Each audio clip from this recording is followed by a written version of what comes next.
He slid the folder toward me and said, "We corrected the shares, Dan. You don't need to stay for the signatures." That tone helpful, almost tired, like he was sparing me some chore. I looked at the page with the blue flags and didn't see my name where it used to sit. The conference room smelled like toner warming and the lilies my aunt had insisted on for the funeral, which were now browning at the edges in a vase near the window. I could see dust moving in the sunbeam like it was taking notes. I didn't argue. You don't argue with someone who's practiced the performance of mercy. You listen. You breathe. You let the paper be paper until it turns into something else. "Executor's fee," he said, tapping a line. His fingernail was immaculate. He always kept his hands that way. "And these are the reimbursed expenses for, the care. Mileage. Supplies. It adds up." It does," I said, because I had been the one adding it up in real time. Clamshell containers of soup, a carton of milk I came to prefer by the brand because she liked the top to snap clean, a bath mat so she wouldn't feel the cold tile when her feet found the floor at 2 in the morning, night light bulbs that burned through slowly and left a golden halo brighter than their wattage claimed. I had receipts, not to be paid, but because I saved everything, even my habits. He had receipts too, apparently. They looked better, typed, stapled, copied twice so the staple showed like small silver vertebrae along the edge. The attorney used a pen that made a precise whisper over paper, the sound of approval. We all loved her, my cousin said, softer. She wanted things simple at the end. He positioned himself between me and the window where the sun fell across the table, making his face a clean, well-lit picture. In a family photo, you'd pick him as the person who did the right things at the right time. If a camera were here, he'd be holding a document, and I'd be holding air. I signed the line that acknowledged receipt of a copy, and the pen left a groove you could feel. He watched, then lifted the folder away as if I might smudge it. The attorney stood, one hand on the chair back, and said he was sorry for our loss, as if grief were a coat you put on at the door, and took off in the hall. Outside, winter sunlight was hard and exact. The parking lot's painted lines were freshly redone. Someone in this town cared about neatness. I stood by my truck until my breath slowed to where I could count it. 4 in, 4 held, 4 out, hold again. Like I'd been taught the year my hands began to shake if I drank coffee after 6. I drove to the house. Not mine, not yet mine, though I kept keys to everything that had mattered to her. The door swelled in cold weather and needed a firm shoulder. Inside, the living room carried that old house smell of settled dust and one window that always leaked light. A chair still pointed toward the television, which would not be turned on today. I set the copy of the will next to the remote. The remote weighed more, or maybe it only seemed that way because people touch remotes. They don't touch papers unless they must. I made tea. The kettle had a dent on one side I never fixed because it sounded different when it boiled, like it shook off its memory each time. The mug had a hairline crack that never spread because it knew its boundaries. A person can live on the meaning of small objects when big ones turn slippery. I thought of my mother, and how her face had been bright with wanting us to keep peace, a word that behaves differently depending on who uses it. Peace, to her, meant I wouldn't take this to court and turn the family into a courtroom. Peace meant leaving my cousin to the narrative he'd prepared, the one where he had stepped up to do the hard thing while I, apparently, did the visible thing, the caregiving that the world notices, the baths and the folded blankets and the late-night calls, while he managed the invisible rivers of money that can be directed, with enough paperwork, away from their expected delta. "I don't want more trouble," my mother had said the night before the meeting. We sat at her kitchen table with the placemats she never changed even when the corners curled. "Your grandmother would hate a fight. She taught me to keep things," I told her, and tapped the box where I kept receipts. Not as claims, but as witness. The box had once held cigars. My grandfather left it to me because I liked the click of its tiny brass clasp. Inside, every scrap, dated, initialed in the neat blue ink that resists fading longer than black. "I know what you did," my mother said. "I do." Then she looked past me at the window where the night had put its ear to the glass to hear us better. So I promised. And I kept the promise the way I keep everything, carefully. After lunch, I drove to the county building, the old red brick square with the clock that was never right. I didn't go inside. I parked across the street and watched people in coats climb those shallow steps made for shorter legs than ours. On the bulletin board just inside the door, there would be a new posting for the tax lien sale schedule. I knew this.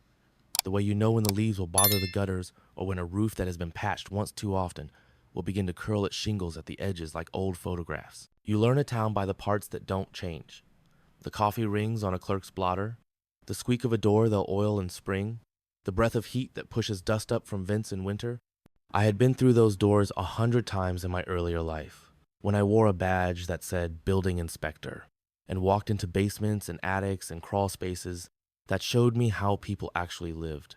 The bow of a floor tells you more than the grin of a man. I don't think my cousin remembered any of that when he looked at me across that conference table. He remembered the part where I was the one with the wet washcloth, the gentle voice in the night, the one who put elastic bands around pill bottles, and wrote the times in thick numbers on a pad. He remembered my hands smelling faintly of dish soap and wool. He forgot those same hands held flashlights under rafters and traced drip lines back to cracked flashing. People forget what you've learned when what you learned didn't happen in front of them. I waited until 3, then went in. The lady at the clerk's desk had a necklace that made a pleasant sound when she moved. "Mr. Whitaker," she said, "because small towns make names stick to you like sawdust. You here for permits or the lien list?" "Just checking the calendar," I said. "I like to be early." They moved the March sale up a week. Snow budget got tight. She slid the paper across. Blue pushpins held the corners on the bulletin board, as if time might draft in through the hallway and blow it away. "Thank you," I said. "You keep warm." "You too," she said, looking at my hands, probably seeing the old inspector in the set of my fingers on the paper, how I aligned corners, how I read from the bottom up, not the top down, because the last revision tells you more truth than the title. On the drive home, I took the long way and passed the duplex where my cousin liked to land when he needed a cleaner address for a while. He'd bounce between an apartment with a pool in summer and a girlfriend's rental that had granite counters in the photos but not under a dish rack. I drove by because I checked things. The gutter was pulling from the fascia on the left unit, and the downspout had separated at the elbow. The landlord would lose a little soil at the foundation if he ignored it. The siding had 3 hail pocks from last year's storm that someone had covered with a ladder and a prayer. You could tell the prayer didn't take. I pulled into my drive and backed the truck under the carport, listening to sleet pop against the metal roof. I like the sound. It's truthful. It tells you exactly what the sky is doing without asking you how you feel about it. In the kitchen, I set the will copy on the table and made a new folder. Manila. Quiet. On the tab, I wrote 2 words. Estate monitoring. I slid in the copy, a sheet where I'd begin a timeline, and a list of accounts I would need to understand not to chase, because I'd made a promise but to know. Knowledge doesn't break promises. It gives them teeth. That night, my phone filled with messages. My cousin, the group thread, a photo from the reception after the meeting with a caption about closure and honoring wishes. Someone used a dove emoji. I left my phone face down. I'm not against doves. They just don't belong in the same sentence as line items. When you wait, people assume you're done. They call it acceptance, which is a sweet little word dressed for Sunday. What I do is not acceptance. It is attention stretched over time, elastic, stronger than it looks. I started walking most evenings. Wolves don't live here, and the worst you get is a dog that wants the story of your ankle. I carried a small flashlight, the kind with a tight beam, and looked up more than ahead. Roof lines against winter sky tell you which houses breathe easy and which wheeze. The dark reveals weaknesses the day politely hides. A ridge that waves like a hand, a vent cap rusted thin. People sleep under these signs and dream of other problems. I kept my little notebook in my jacket pocket. I wrote addresses, a quick note, ice dam, missing tab, soft soffit. Not because I wanted work, because knowing how a roof fails is a sermon about everything else. Weight builds, water seeks, errors compound. If you don't address the slope, no number of buckets solves the leak. If you don't fix the source, you get mold that smiles for years before it eats the joist. I did not plan revenge as a sculpture to display. I let it form as a thing that belonged in the world anyway. A budget line, a calendar date, a copy of a public notice folded once, and kept inside a book about trees. In March, I went to the tax lien sale and watched men with ball caps and women with tidy buns lift numbered paddles at increments that sounded small until interest got into the math and made it grow. I didn't bid that day. I watched. I learned who showed up late and still won, who bid early to scare amateurs, who scratched a nose as signal, and who actually had an itch. Spring came. My mother put pansies in a long planter and said she'd always liked their faces. I installed a grab bar in her bathroom and moved the bath mat so the edge wouldn't catch her slipper. She asked me if I was sleeping, and I said yes because I do sleep. When my head hits the pillow, I close like a book. It helps that I end the day knowing which thing I will pick up tomorrow. Each task makes a small square on the quilt. When cold months come, you're covered. Summer brought hail again. People call me to look at their roofs, then call their insurance, and then call me to tell me their deductible surprised them. I said the same sentence I always say, I'll work with your reality. It applies to more than budgets. I fixed what they could afford. I chalked lines in careful blue and cut shingles, so the tabs kissed each other like old friends. It's not art, but it warms the same place inside a man. And when the storm list came out the following winter, and the lien sale calendar adjusted for weather and county cash flow, I saw a name on the delinquent list that matched the deed for a certain duplex's owner, the very one where my cousin liked to claim residency when it made a form easier. The landlord was slipping, an old man with a heart condition and a daughter out of state who thought she could manage a spreadsheet from 3 time zones away. I did not smile. I circled the parcel number and wrote the legal description on an index card in block letters. Parcels are never personal, or so we say. I drove by as snow began to lean from the gutters like tired flags. The left unit's blinds were crooked. The right unit had a wreath made from something that used to be alive. I parked far enough away that no one might connect me to the pavement in front. A man arrived, hood up, carrying a sack of groceries that announced itself with the clink of jars. He walked into the right unit and left the door propped with his hip, like a person with a key that sticks. My cousin liked keys that stuck. It gave him something to fix with words. I went home and opened the estate monitoring folder and placed the index card behind the copy of the will. Not as a plan, as a possibility. A man can live a long time on possibilities if he keeps his pantry stocked with patience. That night, I polished my boots. You might laugh. I like leather to reflect what it can without pretending to be a mirror. I checked my hammer handles for hairline cracks and set aside 2 that had begun to tell the truth about age. I wrote an email to a banker I dealt with, sometimes a woman who counted with an engineer's grace, and asked a casual question about bidding limits and certificate assignments, and what happened after redemption periods ran out in our county. She wrote back with 3 bullet points and an attachment that made my printer hum like it had a secret. I did not dream of my cousin. I dreamed of eaves, of water that minds its own business, because you have given it a path that respects gravity. When I woke, I made coffee at 6 because I could again. My hands did not shake. The day had a neat seam along its edge. Some men carry grudges like rocks in a backpack, and you can hear them clink. I prefer to carry a pencil and keep the point sharp. Rocks dull you. Pencils make lines. In the spring thaw, I drove my mother to the cemetery with a small whisk broom and a bottle of water to wipe the stone. She said, "Your grandmother would want you to be happy." I said, "I think she wanted me to be correct. These are not opposites, just different doors." When I pulled into my drive that evening, a text from my cousin was waiting. "Hope you're well, Dan. Big things this year. New opportunities." The kind of message you send when you want to remind someone that your weather is better. I put the phone down and scrubbed my sink until it shone like a good mood. The county posted an updated delinquency list in May. The duplex's owner had not paid. The number on my index card was still the number they called in the public notice, like a bell rung for a specific service. I attended the sale again and listened to the room breathe. Prices rose and fell with the patience of tide. When the parcel came up, I lifted my paddle once and then not again. I let 2 men trade heat while I watched their faces. The younger one sighed before he dropped, which told me his limit had sat too close to his pride. The older man won and reached for a pen with a flourish. I noted his bidder number and the exact set of his shoulders when he stood. I did not need to win that day. I needed to learn who would. Somewhere between one winter and the next, I understood that a roof is not only shingles and angles in the place where weather fails to get in. It's also the promise of sleep. When you buy that for someone, you hold more than wood and tar. You hold the small, steady engine of their daily life. And if you wait long enough, the engine shows you where to put your hand. I do the numbers the way I do repairs. Remove what's rotten, replace what carries weight, seal what water looks for. After that meeting, I went home, cleared a square of table, opened the cigar box, and added a new divider thin manila, careful tab. I wrote, after. The word looks small and correct. The care itself doesn't show on paper. It shows in the bent fork I replaced because she hated the wobble, the path I cleared to the bathroom so her night feet didn't have to remember, the way I learned which sweater made her feel like herself.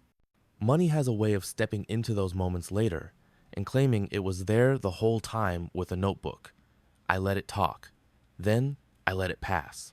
I started walking with intention, not for exercise but for survey. Streets after the first snow tell the truth about roofs, the houses that keep their white hats, and the ones that steam them off in an hour.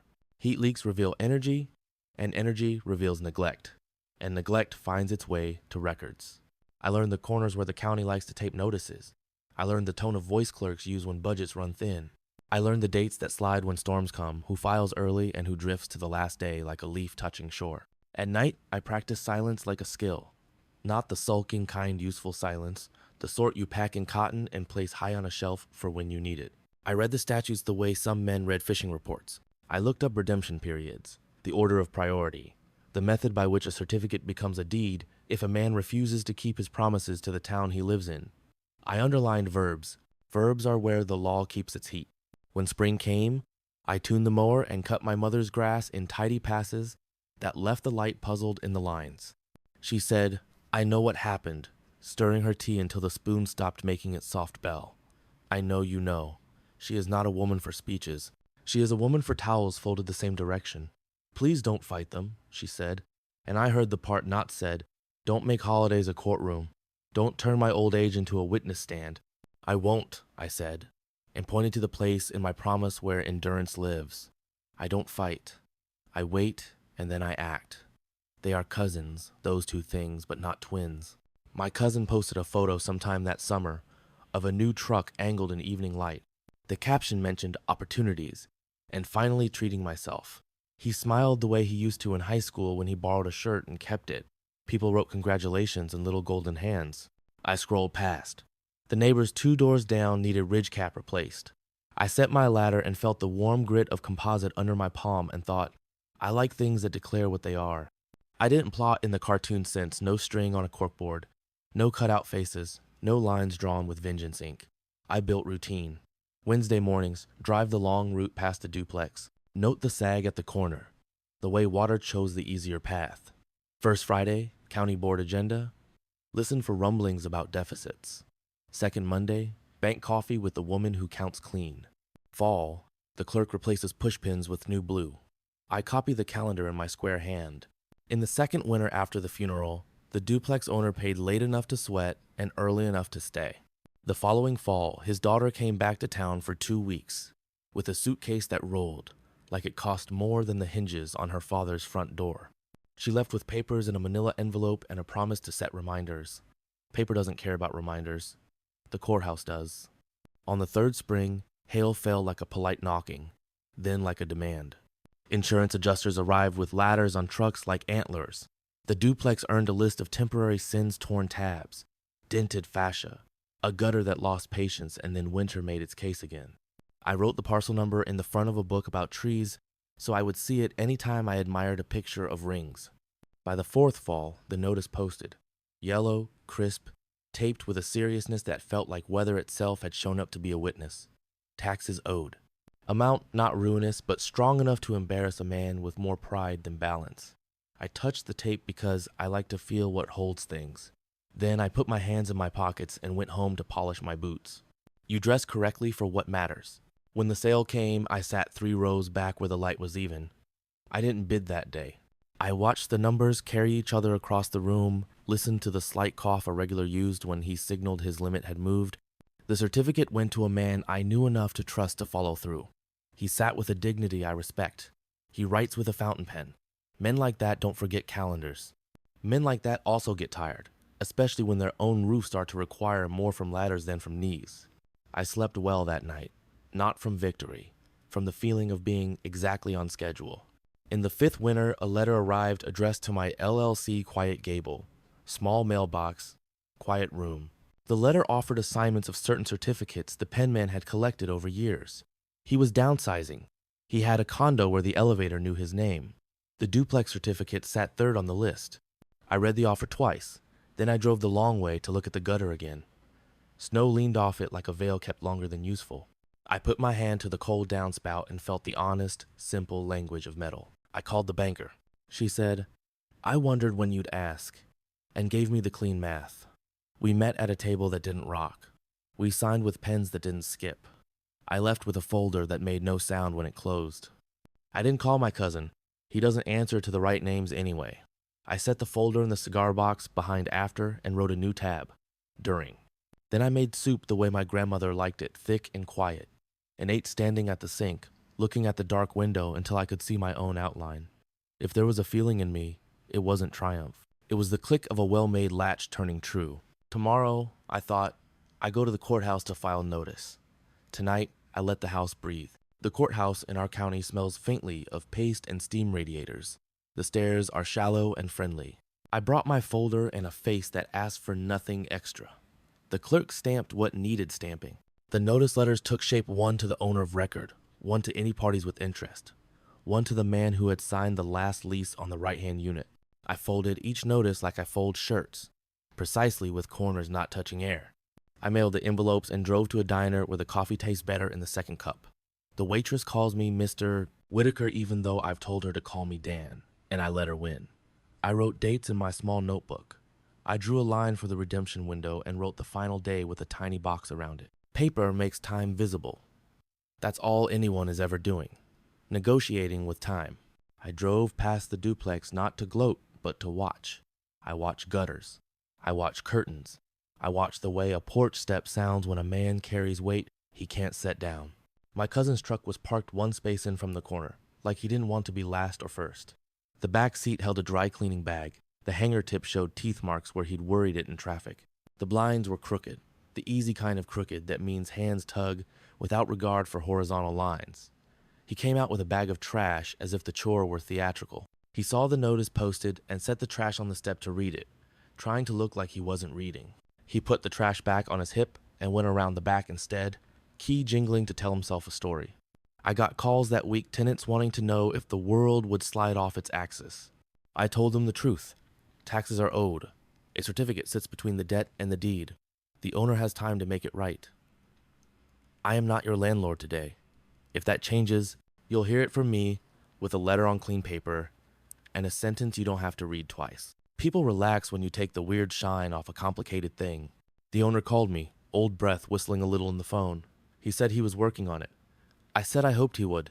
He said he'd spoken to my cousin who had offered ideas. I said ideas can be heavy. He laughed and coughed and said I'd been a fair inspector.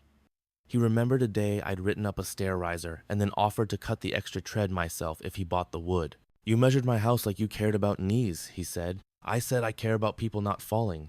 That's all most of my work ever was, preventing quiet catastrophes. I waited. The calendar turned like a wrench. Envelopes arrived at the county with checks that smelled like pens. The duplex's envelope did not. Wind took the corner of the notice and licked it until it gave up. Someone posted a missing cat. The cat probably wasn't missing. Cats make their own schedules. On the final Friday before the final date, my phone buzzed with a number I recognized without saving. My cousin. So, he said, the one-word parachute he always pulled when he landed late. This tax thing? You doing that? I let the silence be a table he had to sit at. Because, he went on, it feels like a family misunderstanding. And we could... It's a county matter, I said. It's between the owner and the county. Sure, he said, of course. But you know how these things look. It could look like, people talk. People always talk, I said. The law writes. He changed tones then, from charm to something that sounded like a tire-losing air. You're not still hung up on, the weather's turning, I said. You'll want to clear those gutters before the thaw. The left elbow's off. He tried to laugh. It hit the ground. You always were a detail guy. That's how roofs hold, I said. And then we were done. The redemption period closed on a Tuesday that smelled like wet paper and wool coats. The clerk stamped the last minute with a sound both hollow and decisive. After that, the path narrowed to filings, service, a small hearing where the judge's glasses made everything look like it mattered, and nothing look like it mattered too much. Process is calming if you've ever stood in a room where voices tried to be bigger than rules. I walked out into a pale noon and watched my breath for a moment. A man once told me revenge is a hot meal best eaten fast. I've never had that dish. Mine is a slow stew that feeds you until you don't remember the hunger. The order came on bond paper with a watermark that likes to be noticed. I tucked it into the folder and drove the long way home, past the cemetery where we keep our promises, past the school with the tired flag, past the laundromat where windows fog the same way every winter. At home, I took my boots off in the back hall because mud should sit with mud. I opened the cigar box, slid the order under during, made tea, and let the kettle sing. Tomorrow would be letters again. Today was the sound of a house breathing as the heat came on and the vents ticked in that small, brave way metal does when it changes its mind. I knocked first, courtesy before paper. My cousin opened the door half a foot and set his shoulder there like he owned the hinge. He wore a clean shirt that used to belong to someone who ironed more than he does. Behind him, a smell of fried onions and cologne trying to be young. "I'm here as courtesy," I said. "You'll receive certified mail tomorrow. Change of ownership, petition granted, deed to follow. For now, nothing changes. When it does, it will be in writing." "You bought it?" he said, like the words were a language he didn't study. "You bought this place?" "I bought a piece of paper that became a different piece of paper," I said. "The county sold a promise, and the promise matured. That's the simple truth." He let the door open another 3 inches and leaned into the gap the way some men lean into a joke. "You did this to get to me." "No," I said. "I did this because the taxes weren't paid." Then I let a small thing show on my face, something like the idea of a smile that never needed to graduate. "If getting to you were the point, I'd have called a long time ago." He backed off the door like the hinge had teeth. "We can work something. I mean, you can give the old guy time. You always were generous." "I'm fair," I said. "Generosity is what people ask for when fairness doesn't like the math." He ran his tongue along his teeth, a habit from years when a new story still felt like a solution. "People won't like it," he said. "Your mother—" "She taught me to be correct," I said. "That's what I'm being." The notice period ran, respectful and neat. I posted the change one morning with tape warmed in my pocket so it would bite. I mailed letters that went out into the world like careful birds. I met with the other tenant, the one who does construction cleanup and pays on Fridays in cash that smells faintly of lumber and soap. We had coffee in his kitchen and looked at the ceiling stain and named it. He looked relieved to have a name to call what he'd been ignoring. We made a list. Lists cure dread when you actually follow them. I replaced the left unit's downspout elbow myself out of a reflex I've never bothered to unlearn. I used a screw I like, one that bites without stripping. It snowed a little while I worked, and I thought about how weather doesn't design consequences. It just helps you see them. My cousin started calling in a rhythm that suggested he thought rhythms make rules. I didn't pick up. He texted a photo of the truck with a thumb in the frame and a caption about tough season. He asked once if I could hold off on the final. He wanted a word that didn't exist. I replied the way paper would. Dates are set. Notices sent. You'll receive next steps by mail. He sent a thumbs up emoji as if surrender had a skin. When the deed recorded, I drove to the property with a lockbox little as a heartbeat. The porch creaked hello the way it always had. I took a picture of the old owner's name on the mailbox before I replaced it with mine. Not for social, not for scrapbooks, just so I would remember the exact way time turned. I don't believe in erasing the past. I believe in labeling drawers. I deliver new lease packets in thick envelopes with tabs. The other tenant signed within the week, grateful for a number that made sense and repairs that happened. My cousin sent back a packet with corners bent and a note that asked for consideration, a word he uses like a key to all doors. I offered the same rent as the neighbor fair, not soft with the same standards I apply to anyone. Screening, references, deposit. He wanted history to be a reference. I wanted facts. He failed the screening the way a roof fails, not by one thing, but by many small agreements with gravity. I offered a month to month at a rate that absorbed the risk. He called it punishment. I called it math done out loud. He stalled until the rent due date came and went, and then called to say the checks got weird in the mail. He's always had a genius for blaming envelopes. I delivered a 7-day notice with a face that does not enjoy delivering 7-day notices. I don't think anyone should enjoy that. He texted a long string of sentences at midnight on a Tuesday about loyalty, about blood, about how my grandmother wouldn't like this vibe. I didn't reply. Vibes don't pay counties. Vibes don't hold roofs down in a wind. Vibes don't replace joists. On the 8th day, I filed. On the 15th, the court stamped. On the 21st, the deputy scheduled a date that sounds like fate when you don't read calendars. I changed the locks with a quiet click that sounded like a sentence period written by a fountain pen. No one cheered. The house stood with the same corners. Sleet asked its small questions on the windows. The carpet told me stories with its stains. The kitchen sink breathed again after I cleared the trap. I replaced the bulb over the porch with one that makes a circle of light where keys feel safe. I stood in the doorway a minute longer than needed, just to hear the room remember how to be a room. Then I shut the door on time that finally matched its ledger. The right thing next is always maintenance. The inherited idea of revenge wants spectacle. The practiced idea wants gutters, paint, and a schedule. I made a list on a clipboard and walked the property clockwise. Sunlight at my left shoulder. Soffit repair, fascia paint, a roof layover on the left unit where hail had left language, not wounds. Inside, a soft spot under the water heater asked for attention. The hallway smoke detector needed a battery that beeped for months and was ignored that sound people acclimate to the way they acclimate to disrespect. I don't let either stand. I set a tool bag by the door. The new tenant, a woman who cleans offices late and wants weekends quiet, signed a lease that used words like notice and respect in their legal forms. I scrubbed the wall near the light switch and uncovered a color closer to patience. I replaced the mirror over the sink with glass that tells the truth without sharpening it. Small mercies make rooms behave. Word drifted the way it does. My mother asked if I was involved in that place on the east side.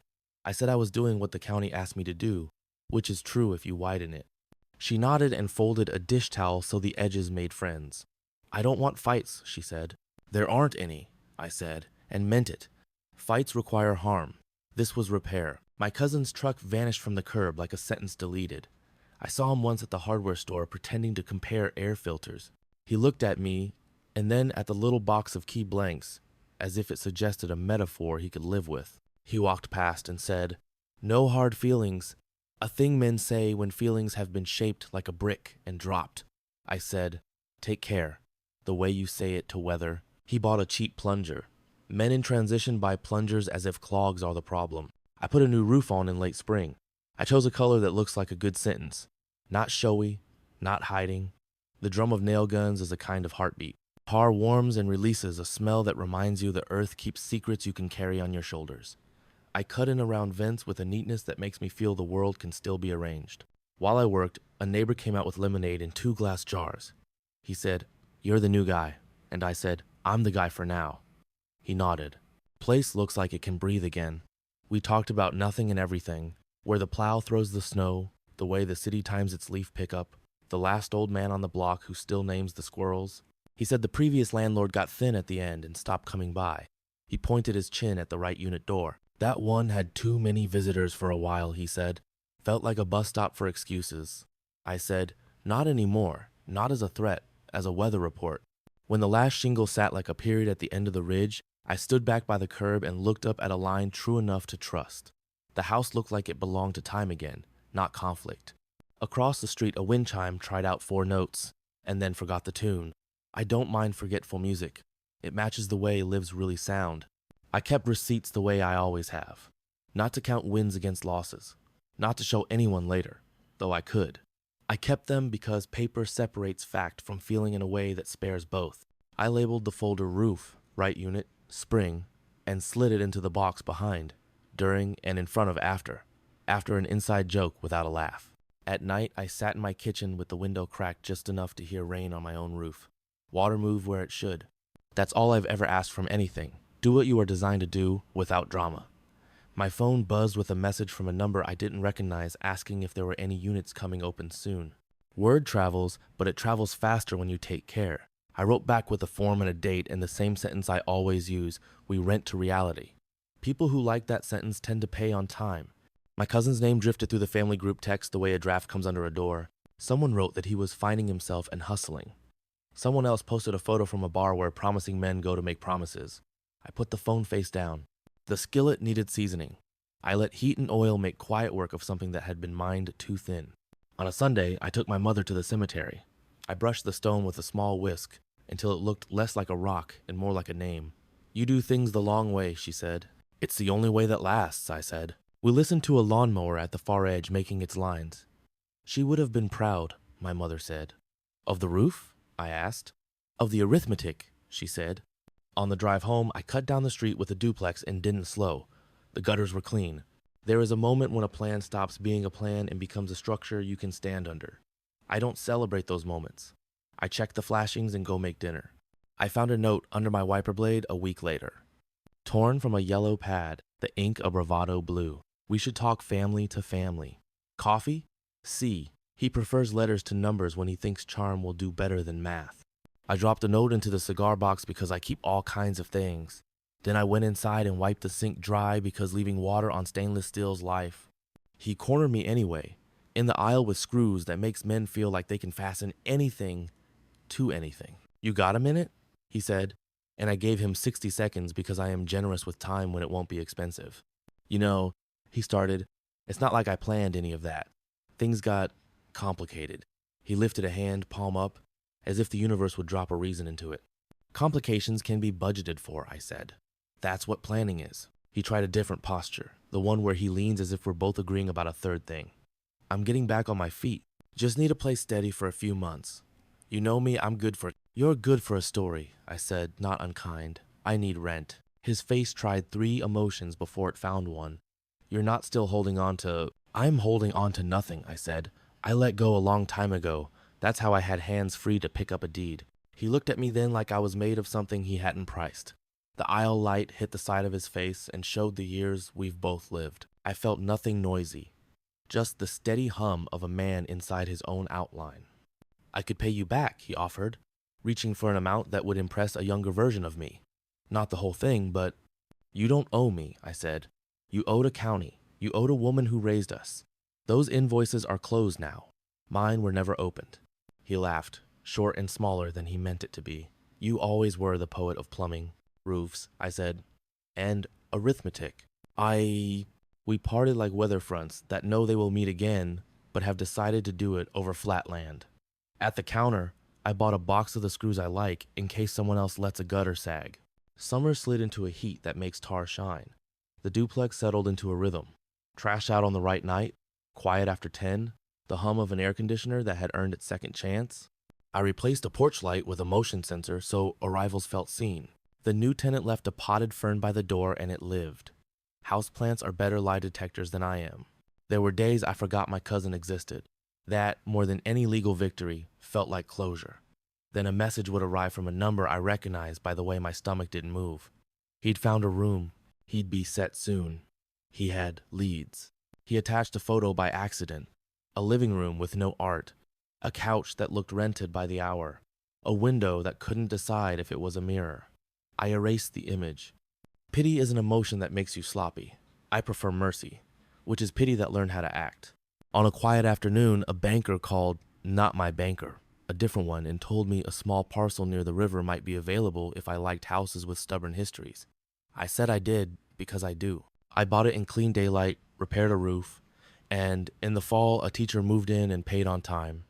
That money went into an envelope I labeled legacy and put behind the dividers where the box breathes.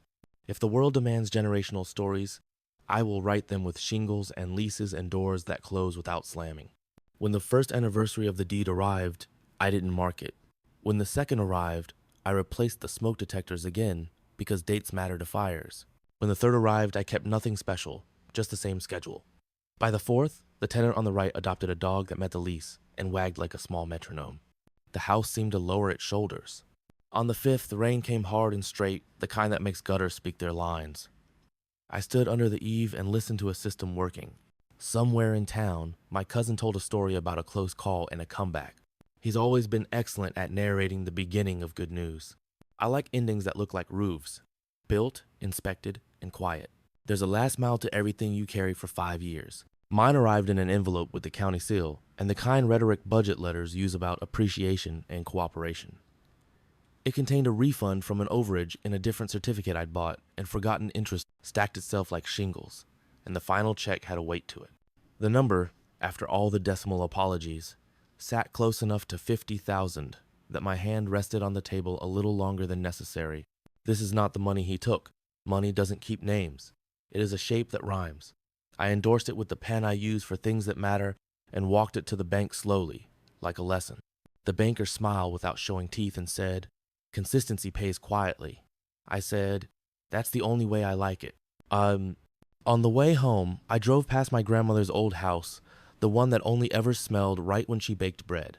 The new owners have a flag in colors the house agrees with, and a porch swing that remembers laughter. I didn't stop.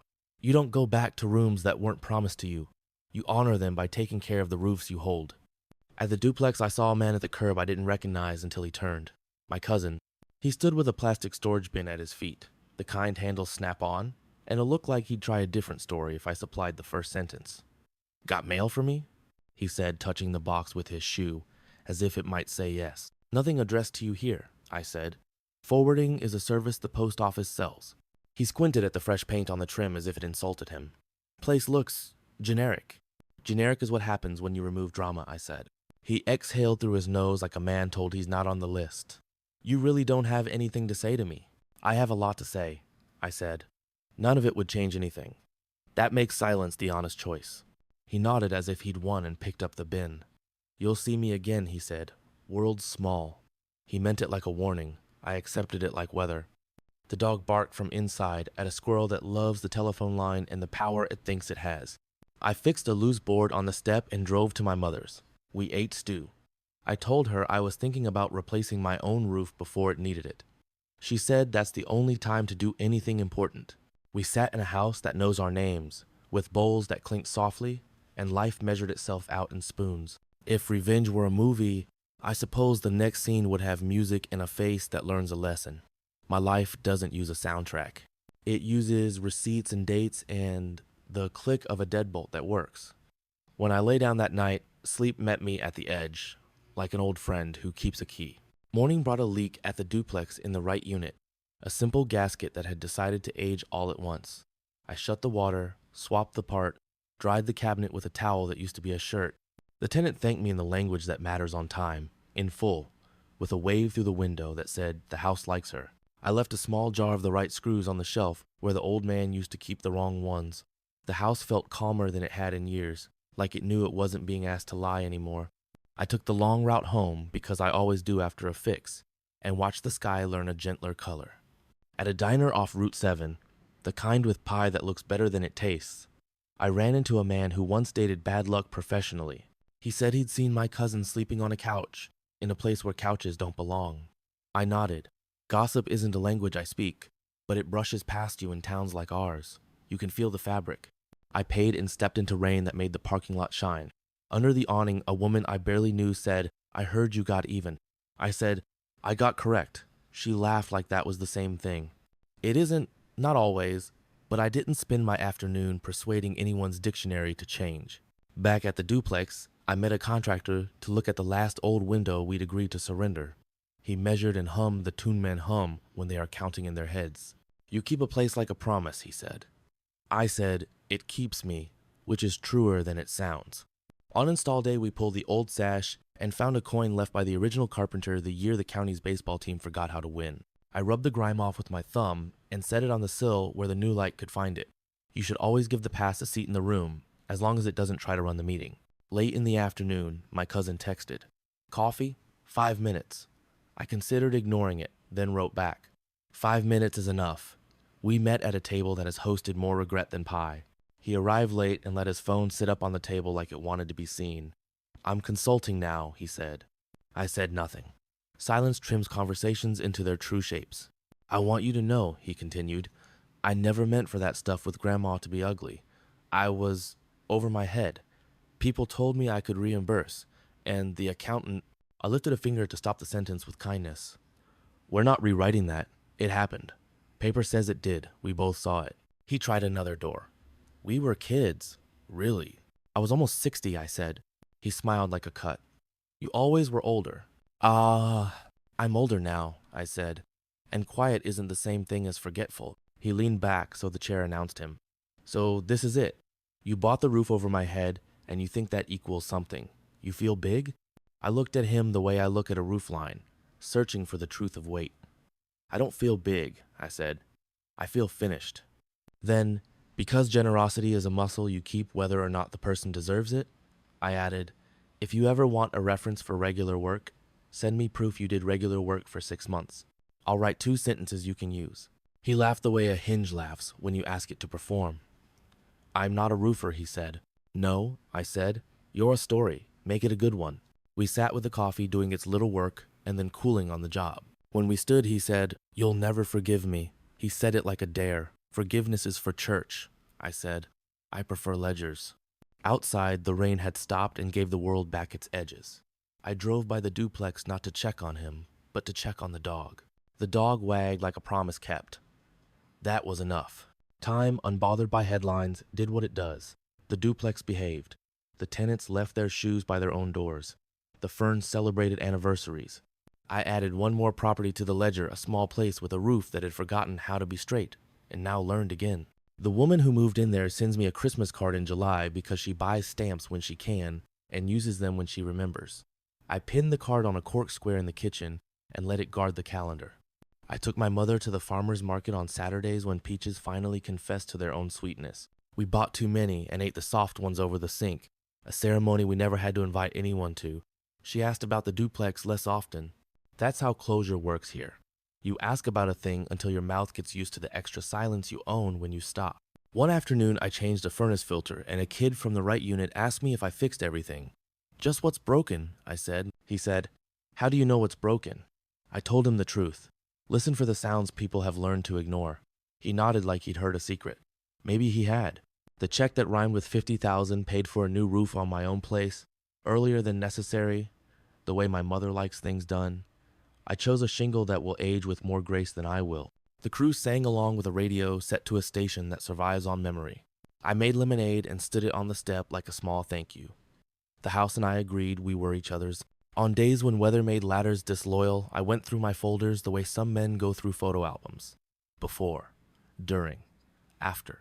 Receipts that proved nothing to anyone who didn't live them, and everything to the man who did. In another folder, Legacy, I kept documents for a small scholarship at the vocational school, where kids learn how to hold a tool like a sentence. The scholarship's name is my grandmother's, and the description is short. For someone who fixes what they touch, I don't announce it, I just fund it. My cousin's name shows up sometimes, the way mildew does when you haven't aired a room. He has opinions that travel faster than facts. He is good at rooms where light is more decorative than useful. I don't keep a list of his locations. He does that for himself. Once, at a gas station, he pulled up on the other side of the pump and smiled like a promise overdue. Still at the old trades? He said. Still paying for what I keep, I said. He laughed. You won't let me forget. I don't need to, I said. You remember without me. He looked at my truck, at the rack for ladders, at the boots with the right kind of scars. You and your roofs, he said, as if roofs were a personality flaw. Me and whatever holds, I said. We left in opposite directions with tanks that told the truth. I don't pray for people to change anymore. I pray for houses to stay dry and for dignity to show up where it can. On a Thursday, the tenant on the right left a note. My sister and her daughter need a place in September. Tell me if you hear anything. I told her the truth. Demand is a river. We build small boats. Then I called a friend with a 2-bedroom and said, good people, quiet as a well-kept lawn. That's how reputation should travel. In late August, heat made the sidewalks glitter. I stood under the duplex eave and watched a storm come on like a decision. The first drops fattened the road, and then the sky let go.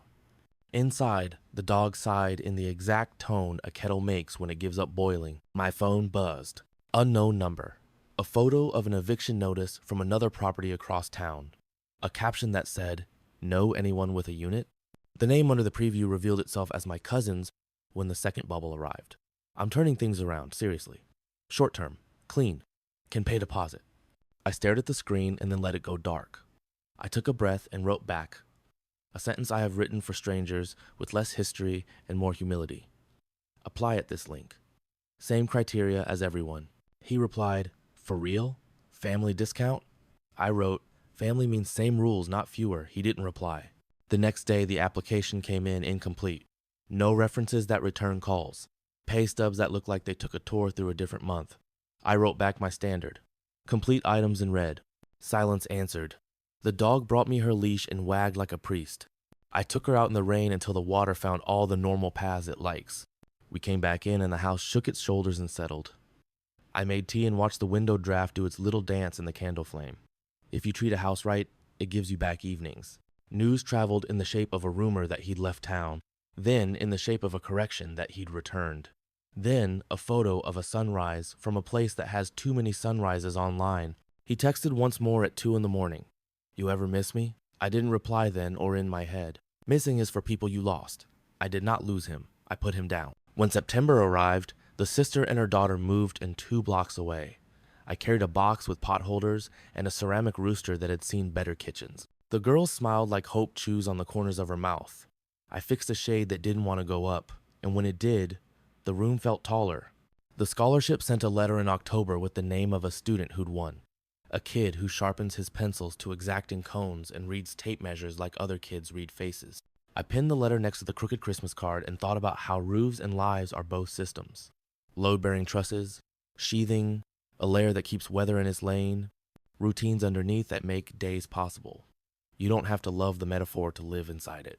I slept the way I like fast, deep, through, and dreamed of ladders that don't wobble and gutters that don't make speeches. In the morning, I made oatmeal, the kind that takes its time and repays you by staying with you. The phone sat face down. The house stood. Quiet had a shape. 5 years is a number that looks round and meaningful. In practice, it's only a calendar that's earned the right to turn itself. Still, on the day that matched the day the folder slid away from me in that conference room, the lilies browning, the attorney's pen whispering, I went to the duplex at noon and stood where the porch posts meet the rail. The light hit the paint the way it does when someone who cares chose the color. The dog came to the window and put her paw where my hand was on my side, glass making us neighbors and not roommates. The tenant opened the door and asked if I wanted to see the new rug. I did. I always do. She'd chosen one with a pattern that looked like rain teaching itself manners. The place smelled like soup whose name you don't need to know to want a bowl. I was thinking of planting hostas, she said. Do they survive winters that aren't sure if they mean it? I told her the truth. If you tuck them in right and tell them what's expected, hostas do fine. I promised mulch and a Saturday with a shovel. On the way back to the truck, I looked up at the line of the roof and felt that small satisfaction I chased, not pride. Exactly. Not victory. Alignment. Weight carried as intended. The sound of water in gutters that choose their jobs. The sense a building gives you when it's not being asked to be anything other than a building. When no one is using it to perform for a story larger than its studs. I drove to the cemetery and cleaned the stone the way I always do. I told her the scholarship exists. I told her I haven't raised my voice in a long time. I told her that I still keep receipts and that they still make more sense than some people. I didn't tell her about the cousin. She knows. On the way out, I passed a man teaching a kid how to ride a bike on the path that runs along the fence. Keep your eyes ahead, the man said. The bike goes where your eyes go. I felt that in my hands. At home, I took the cigar box down and added the closed deed file to after. The dividers sat straight. The class clicked shut the way it always has, like a throat clearing before a truth. I set the box back on the shelf. I made dinner, ate standing, washed the plate, wiped the sink, dried it to silver. I watched the evening come on like a room dims, when someone you love goes to sleep first. I didn't wait for any message that might or might not arrive. I'm not a lighthouse for lost boats. I'm a roof on a house that holds the people inside. Some endings arrive like a door closing. Mine came with a key, a plain brass one on a ring without fobs. It slid through my mail slot in a white envelope with no return address. I knew the make of the key by the cut and the feel. The right unit 2 locks ago, a copy my cousin had never returned. He had now. No note. Just a loose truth rattling in an envelope. I set the key on the table and listened to the house breathe around it. Then I walked it over to the duplex and dropped it into the small safe I keep for spare things, labeling it returned. Late. Because accuracy matters even if no one reads the tag but me. On the way out, I stood on the sidewalk and looked at the roof again, because I'm predictable that way. Clouds moved with the kind of speed you trust. The world, for once, matched the instruction manual. In the truck, I wrote one line in my notebook, not because I needed to remember, but because I like a ledger to capture the right sentence while it's still warm. He returned what fit in his palm. I kept what carries weight. I closed the cover gently and started the engine. At my mother's that evening, we ate peaches I'd frozen last summer and saved for a mood like this. You seem lighter, she said. I'm not lighter, I said. I'm level. She laughed and put her hand over mine. My hands have the mark of tools. Hers have the mark of everything that ever mattered. We sat a while without talking, which is a kind of talk that leaves both people taller. I drove home at the speed that feels kind to engines. The sky had the color it gets when it forgives a day for trying too hard. I parked under my roof and heard the gentle tick of metal cooling, a lullaby for adults. Before I went inside, I stood by the flower bed and pulled one weed by the root. It came out clean. In the kitchen, I pinned a receipt to the corkboard last month's donation to the scholarship and smoothed the corner. Then I tucked the last of the checks from rents into the sleeve I keep for things that make months behave. I turned off the light. Somewhere, he is telling a story where he almost had to leave town but didn't. Somewhere else, a kid holds a wrench correctly for the first time and feels the exact yes a tool can give you. On my street, a roof that was once a negotiation is now a covenant. I don't have a line for the end of all this that will satisfy a man who wants symbols. I have a door I shut gently, a lock that turns, a house that settles, and a night quiet enough to hear what matters. I didn't raise my voice. I let time do the talking, and when it was done, I bought the roof over his head and gave it to the future. I never asked him for an apology. He never offered one. We live in the same town where weather is news and roofs are headlines if you know how to read. I pass by sometimes and don't feel the pull of old arithmetic anymore. I never spoke to him again, and he never lived here again.